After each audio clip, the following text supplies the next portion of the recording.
আসসালামু আলাইকুম ওরহমতুল্লাহি বারাকাতুহু।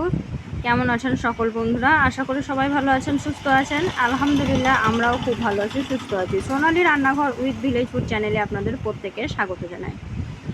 আজকে আমি অতি সাধারণ একটা রেসিপি আপনাদের সামনে নিয়ে এসেছি, পুঁই শাক দিয়ে ছুটির শাকের রেসিপি। তো সজনের শাক অনেকে অনেক রকমভাবে খেয়েছেন, কিন্তু আমি যেভাবে রান্না করছি সেভাবে একবার হলেও রান্না করে দেখবেন। অতি সাধারণ রান্না হলেও কিন্তু দুর্দান্ত স্বাদ হয়। তো পুঁই শাক রান্না করার জন্য আমি কিন্তু এখানে জল দিয়েছি ফুটতে, আর দিয়ে দিলাম অল্প পরিমাণে হলুদ, অল্প পরিমাণে লবণ আর অল্প পরিমাণে একটু সোডা। তো ভালোভাবে দিয়ে নেড়ে চেড়ে দিলাম। তো অনেকেই কিন্তু শুধু পুঁই শাক খেয়েছেন, অনেকেই শুধু সজনের শাক খেয়েছেন, কিন্তু পুঁই শাক সজনের শাক একসঙ্গে কে কে খেয়েছেন কমেন্টে জানাবেন। যারা খান তারা অবশ্যই জানবেন, যারা না খেয়ে থাকেন তারা অবশ্যই একবার ট্রাই করবেন। তো জলটা ভালোভাবে ফুটে গেছে, আর এখন আমি দিয়ে দিচ্ছি সজনের শাক আর পুঁই শাক। সজনের শাক পুঁই শাক আমি ভালোভাবে পরিষ্কার করে ধুয়ে নিয়েছি, তারপরেই কিন্তু রান্না করছি। তো এটা মাস্ট করতেই হবে। আর আমি সবটা দেখাইনি, কারণ আমি এখন ইদানিং ছোট ছোট ভিডিও ছাড়ছি, কারণ বড় ভিডিও কেউ ওয়াচ করে না। তো তার জন্যই ছোট ছোট ভিডিও করছি। তো তার জন্য কিন্তু আমি খুব বেশি বড় করে দেখাইনি। তো সবগুলো শাক আমি এইভাবে দিয়ে দিচ্ছি, আর এভাবে রান্না করলে কিন্তু অনেক মজা হয় শাকটা, আর সোডার পরিমাণটা খুব কম লাগে।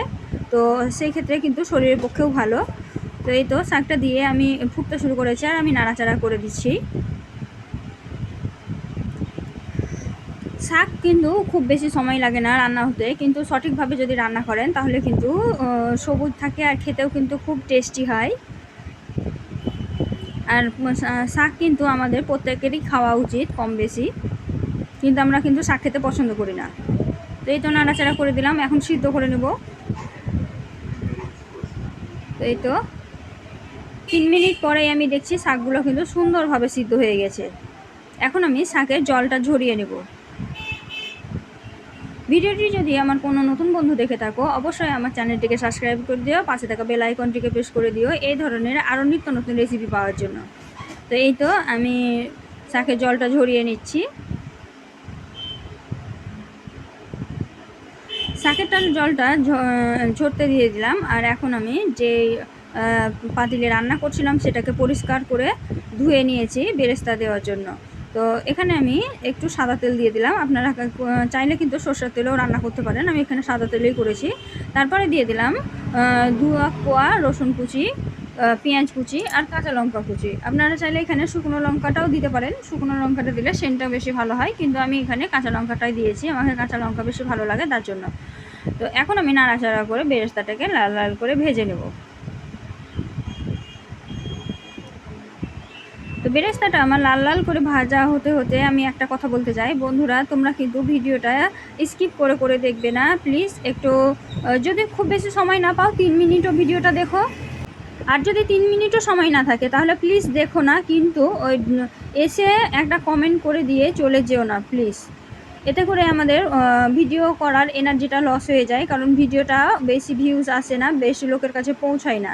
আর যারা যাদের আমাদের ভিডিওটাগুলো ভালো লাগে অবশ্যই একটা লাইক শেয়ার কমেন্ট করে দেবে। তোমাদের লাইক শেয়ার কমেন্টের জন্য কিন্তু আমরা মোটিভেট হয়, আমাদেরকে আরও নতুন নতুন রেসিপি তৈরি করার আগ্রহ বেড়ে যায়। তো এই তো আমার বেরেস্তাটা কিন্তু সুন্দরভাবে ভাজা ভাজা হয়ে গেছে, আর এখন আমি এই শাকের বেরেস্তার মধ্যে শাক দিয়ে দেবো। তো শাকটা কিন্তু সিম্পলভাবে রান্না হলেও কিন্তু অসাধারণ হয় খেতে, তো একবার হলেও ট্রাই করে দেখবে। এ তো আমি শাকটা দিয়ে দিলাম, আর এখন আমি নাড়াচাড়া করে নেব কিছুক্ষণ নাড়াচাড়া করে বাকি যে জলটা আছে সেই জলটা শুকিয়ে নেব, তাহলেই কিন্তু পারফেক্টভাবে শাকটা রান্না হয়ে যাবে।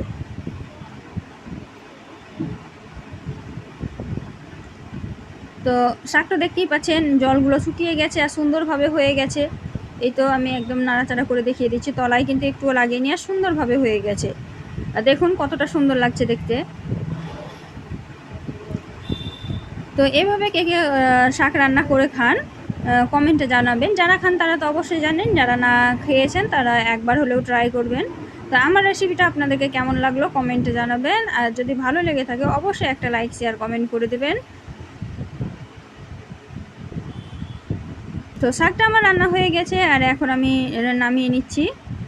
তো সরাসরি আমি একটা বাটিতে নামিয়ে দেখাচ্ছি আপনাদেরকে।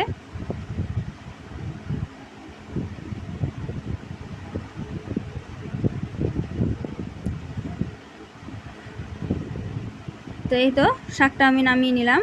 আর আমি আলাদাভাবে আর কিছু পরিবেশন করে দেখালাম না, কারণ ডাইরেক্ট তো আমি নামিয়ে দেখিয়েই দিলাম। তো দেখতেই পেলেন, এই তো একদম কাছ থেকে দেখিয়ে দিচ্ছি, দেখুন কতটা সুন্দর লাগছে শাকটা দেখতে। আমার তো খুবই ভালো লাগছে। আপনাদের কেমন লাগলো কমেন্টে জানাবেন। আর রেসিপিগুলো যদি ভালো লাগে থাকে অবশ্যই লাইক শেয়ার কমেন্ট করে দিয়ে আমার পাশে থেকে যাবেন। এখন আমি বিদায় নিচ্ছি, দেখা হবে পরবর্তী ভিডিওতে। ততক্ষণ সবাই ভালো থাকবেন, সুস্থ থাকবেন, আর আমার জন্য একটু দোয়া করবেন। খোদা হাফিজ।